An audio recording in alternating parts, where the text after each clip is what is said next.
But what has happened through the gradual evolution of thinking is that now humans tend to overthink. There is a lot of not only unnecessary thinking that generates unnecessary and in many cases non-existent problems, such as when you lie awake at night in bed and start worrying. It generates a lot of unnecessary unhappiness. So people don't realize that a significant part of the unhappiness in their lives is actually generated by unnecessary, negative, often destructive mind activity, and they don't even know it. Mindfulness is, first of all, discovering the simple fact that there is a voice in your head that continuously comments on your life or on what's happening around you. There's the self-talk in there. Everybody knows what the self-talk is in there. You talk to yourself. Sometimes you talk to yourself in the first person, I. Some people talk to themselves in the second person, you. So you can get annoyed with yourself, and then you say, you shouldn't have done that. And then you have another thought that says, yes, but I couldn't help it.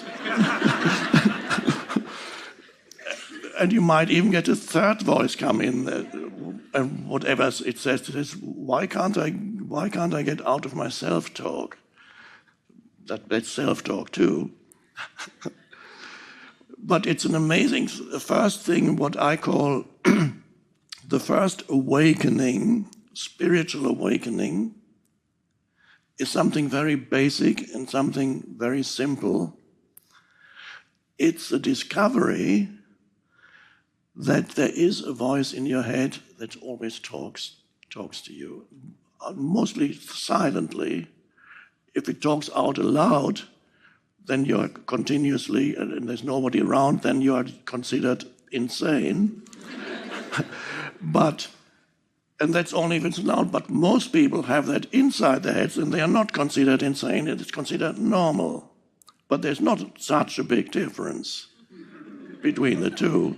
And sometimes when you listen to, there might be a man walking in the street muttering, oh, why this fucking, and you say, oh, he's really insane. But it might be that you are doing the same, but it's just not out aloud, it's in your head. I should have said that. Why didn't I say that? Next time he does that, I don't exactly know what I'm going to reply. And it goes on and on. Or you lie awake at night and start worrying. You wake up and, oh my God, what's going to happen? What if that doesn't work? And if that goes wrong? And what if he does that? And then you go into it. You get drawn, one thought leads to another thought and another thought. Oh my God. And then the body cannot distinguish between an actual reality, an event that's happening in the real life, and what your mind is saying. So when you have fearful thoughts, the body reacts to every fearful thought, and that's an emotion. The body reacts with an emotion, the emotion you feel in your body. The body cannot distinguish between an actual event and a thought. So when you think fearful thoughts, the emotions you feel are the emotions that are saying, I am in danger. There is an actual danger here. So you feel the emotion of fear, anxiety. You feel agitated. And it's not only not pleasant, if you indulge in that kind of useless, dysfunctional, destructive thinking, year after year after year, it has its effect on the body, and it decreases the ability of the body to have the energy to fight disease. Even mainstream medicine is discovering the connection between your state of mind and your state of health. And so gradually we are seeing, in the past they denied it completely. They only looked at your body, and not only at didn't just look at the totality of the body, even within the body, they just looked at one particular symptom, what's wrong with that particular organ. And you have, of course, in mainstream medicine, you have specialists. I'm a specialist for the liver, a specialist for this and that. Not only not taking into account the totality of the body, but more importantly, not taking into account the totality of the person, which includes the physical body and the mind. So it's vitally important to discover, first of all, that there is a voice in your head that indulges in self-talk most of the time. And for many people, interestingly enough, that self-talk, for many people, is not always negative, but for many people, it is more negative than positive. A good event that happened yesterday, you might have gone to a nice reunion, or you went out into nature and you witnessed a beautiful sunset. Okay, you can remember it today and think that was a beautiful sunset, or we had a nice talk yesterday. But you can't do that much thinking about a nice event. But the mind, when there's something negative that happens yesterday, somebody offended you or didn't give you the attention that you needed, that you wanted from him, then you can start thinking of how, oh my God, what he did, he's really...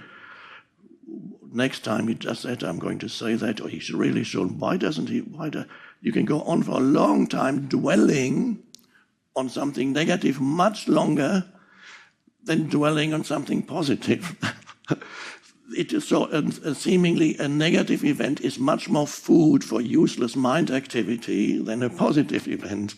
And this is why for many people, a significant percentage of their mind activity is negative. For some people, it is almost 100% negative, but it is unlikely that these people would get a job in this company.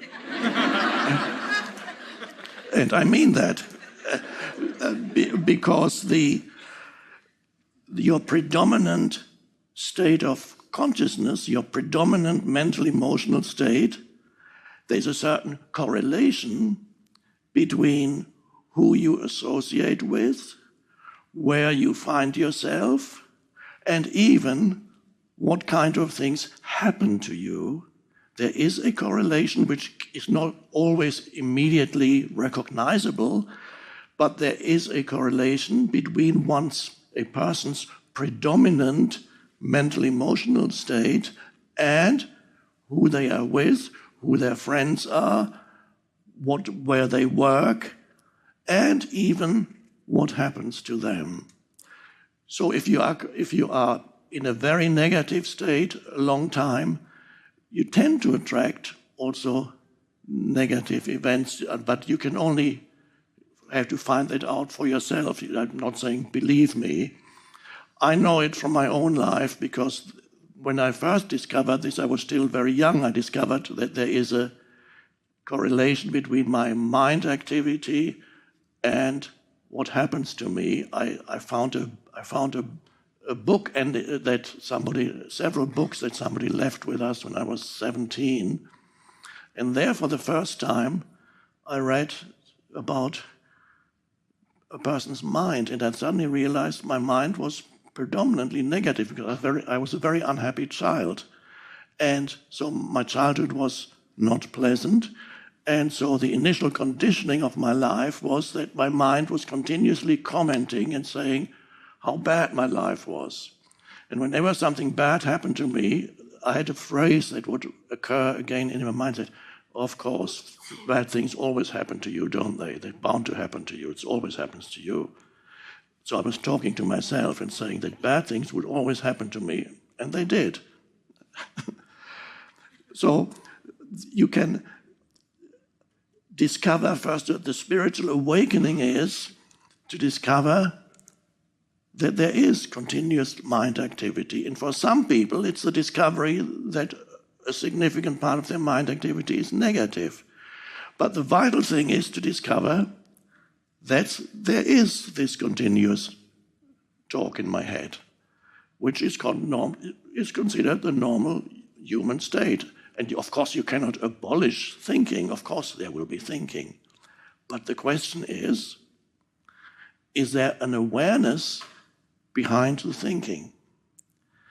If you can become aware that you are indulging or caught up in that useless mind activity, and you suddenly become aware of perhaps certain repetitive thoughts that tend to reoccur in your mind again and again. You might see it in others too, more easily in others. When you go for your Thanksgiving dinner, I think is it next week, you will meet your family members or relatives, and some of you may realize you already know what they are going to say this year, because it's the same thing they said last year and 5 years and 10 years ago. And if they have negative judgments about you or somebody else, then it's the same thing you will hear again next week when you go to them. So it's easier to see how others are caught up in repetitive thought forms, not as easy to see it in oneself. This is why there's a saying that self-knowledge is the most difficult knowledge. It's easier to see others. But if you can discover, even in the midst, perhaps, in the moment of a certain thought appearing in your mind, realizing, oh, that thought I've had this thought for years, it comes again and again and again. And so there is an observing presence, and from there you can, and that observing presence isn't a thought, it's just the ability to realize that there is a voice in your head and that there are thoughts. And you realize that some of those thoughts are negative, and many of those thoughts actually are not only unnecessary, but make your life very difficult, such as worry. So most people live with what I call a cluttered mind. A cluttered mind means they are completely unaware that there's a continuous stream of mental commentary that it goes. And wherever they meet somebody, immediately certain judgments form. And everything they feel, they need to immediately adopt a position towards it. Immediately say, I'm against it, I like that. So, immediately adapt a mental position, and being identified with one's mental position, which is a thought. So if you discover within yourself that a lot of the time you're in a state of lack, of insufficiency, of not enough, and you feel that the answer to, the remedy is to be active in this world and achieve and do as much as possible, then you'll probably find that ultimately that is not the answer to your state of lack. In order to transcend, to go beyond your state of lack, of neediness, of not enough, spiritual practice and spiritual realization is necessary. Focus on the realization of being. It's only there that you can go beyond that state of lack, which is ego. Go within and discover who or what you are beyond the person.